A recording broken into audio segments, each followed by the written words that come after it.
Lesson 6.3, Phase Changes and Humidity. So here are the phase changes. In this diagram you can see, it's like solid to gas is subliming, gas to solids condensing, solid to liquids melting, but liquid to solids freezing, and so on. The red arrows absorb heat. The blue arrows release heat. So the blue arrows, the object is getting colder, meaning it's releasing heat to the environment. The red arrows, the object's getting hotter, which means it's absorbing heat from the environment. We'll come back to that later. So if we have PV equals nRT, we can change the P, the V, and the T. So we can't graph all three at once, we graph two at a time. So here's a graph with constant pressure and what happens. So the temperature and volume are changing with the same pressure. So this is pretty typical of everyday life because usually we're just under atmospheric pressure. We usually are not in a sealed container or anything. So at high temperature, the gases have ideal behavior. So the PV equals nRT. Right, so the P stays the same, so the V and the T are directly proportional. But then, when it gets cold, suddenly the volume drops. Temperature stays the same, volume drops as it condenses to make a liquid. So the temperature stays the same, volume drops. And then over here again, the volume drops again as we form a solid.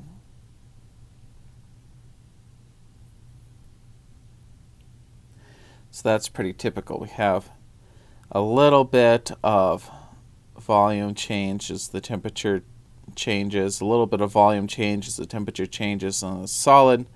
This is solid, liquid, gas.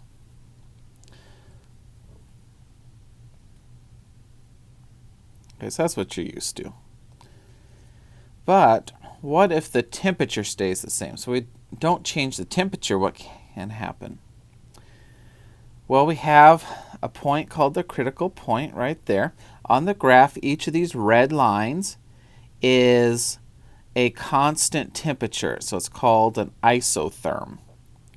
So in this graph, this section up here is all gas. This section in here, as you can see, it says liquid. And in this blue area, it's both liquid and vapor as it's changing state. It's both of them. It's constantly changing back and forth between liquid and vapor. Well, the critical point, the temperature above that liquid cannot exist. So all the isotherms, all the red lines above that critical point line, it stays a gas. You cannot change it down to a liquid. However, if you look at the isotherms below the critical point, let's say this one here, the pressure is changing, so we change the pressure, but the volume stays the same. Until we get here, there the pressure stays the same and the volume changes as we're in this liquid vapor region. So as you change your volume, it makes it more liquidy or more vapory. And then once we get past that volume, the volume and pressure change. Volume increases, pressure decreases. But you see we have liquid, both, and then gas. So we have this minimum pressure that goes there. You can't have liquid above that, so below that is the only place you can have liquid form.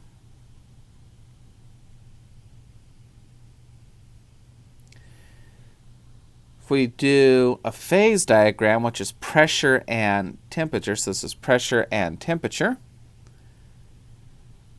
Now the volume is constant. Here's our critical point again.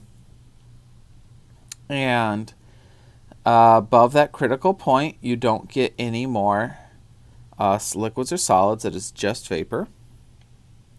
Only vapor. So out here, this is all gas or vapor, however you want to call it. The triple point is interesting because here's solid, there's liquid, and here's vapor. So the whole region here, so that's all solid.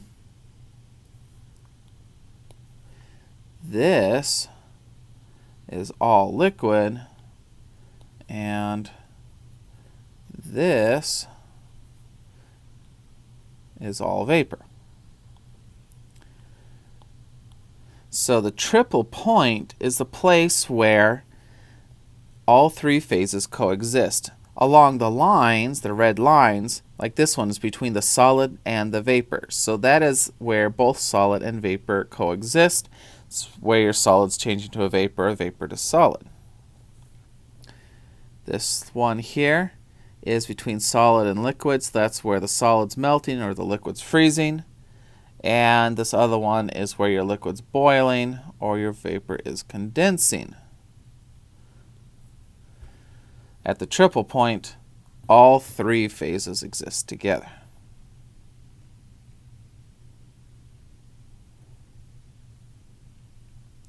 And again, the lines are where two phases exist at the same time.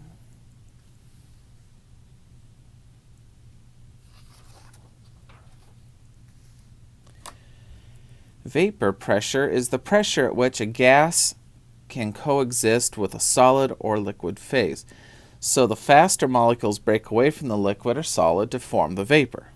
And some of the slower molecules in the vapor slow down and form the solid or the liquid. So it's right at that pressure, there's a certain pressure for each different chemical, that the gas phase and the solid or liquid phase exist at the same time. Partial pressure is the pressure a gas would create if there was no other gases present. So if just that one gas was there, that would be the pressure of the gas. But often we have a mixture of gas, like the atmosphere is nitrogen and oxygen, plus a few others. So we could come up with the pressure of just the nitrogen or the pressure of just the oxygen. Those would be partial pressures. The total pressure would be the sum of all the partial pressures of all the gases present.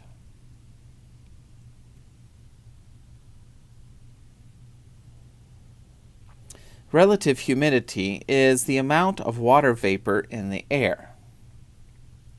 At 100% humidity, the partial pressure of water equals the vapor pressure of water. So 100% humidity means we're at that point where the vapor can coexist with the liquid, and so you get liquid droplets forming. If the partial pressure is less than the vapor pressure, you get evaporation. So if there's less water in the air than the vapor pressure, it evaporates. If the partial pressure is greater than the vapor pressure, you get condensation. So if there's more water in the air than the vapor pressure, it condensates, and you get dew on the grass, or it rains, or something like that. When it's harder, the molecules are farther apart, and we can have more water in the air. Hot air can hold more water. Cold air holds less water. Hence, it condensates at night because it cools down, and then the air can suddenly hold less water, which means it has to condense and turn into a liquid.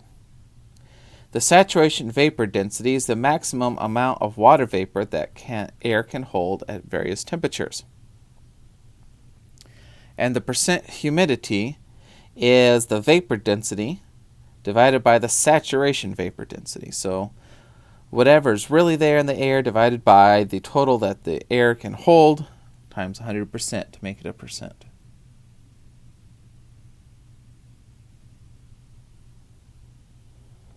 So what pressure is necessary to raise the boiling point of water to 150 degrees Celsius? If this was a sealed container, what would the gauge pressure be? All right. If you look in your notes, there's a table. Or in your book, it's table 13.5. And it says the vapor pressure at 150 degrees Celsius is 4.76 times 10 to the 5th pascals. So that one we don't even need to calculate. It's just read it off a table.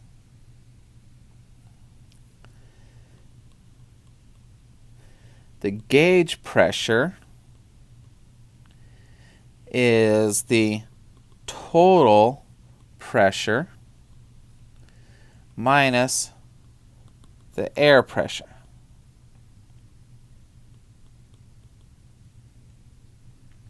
So our gauge pressure,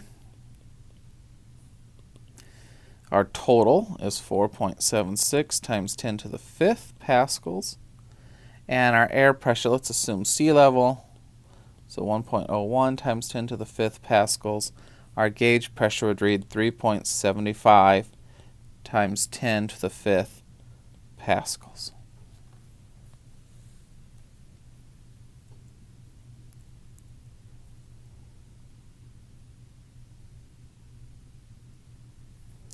On a late autumn day, the relative humidity is 45%. The temperature is 20 degrees Celsius. What will the relative humidity be that evening when the temperature has dropped to 10 degrees Celsius?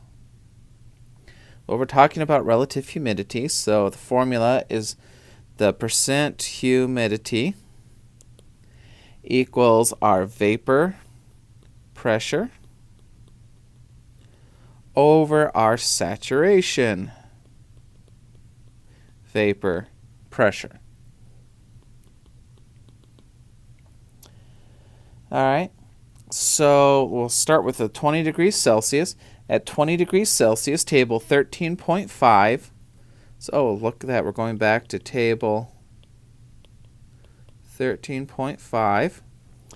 It says that our saturation vapor pressure at 20 degrees Celsius is 17.2 grams per meter cubed. And our problem says we're at 45% humidity. So let's find our vapor pressure. All right, divide by the 100%, you have 0.45.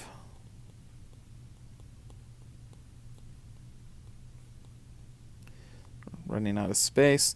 So we find our vapor pressure is, we multiply, 7.74 grams per meter cubed. All right, now let's go to the 10 degrees Celsius. All right, at the 10 degrees Celsius, our vapor pressure is still the same. We still have the same amount of water in the air. And our saturation vapor pressure, though, has changed. Go back to table 13.5, and you'll see the saturation vapor pressure is 9.40 at 10 degrees Celsius.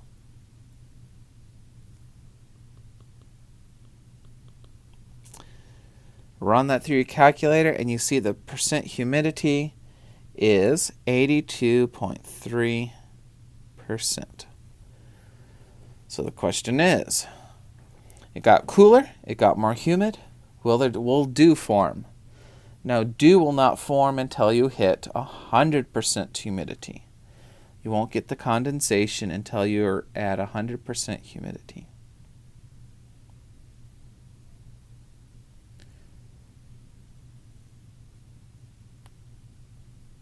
And that's all there is for today. Hope these problems won't make you boiling mad. Have a good day.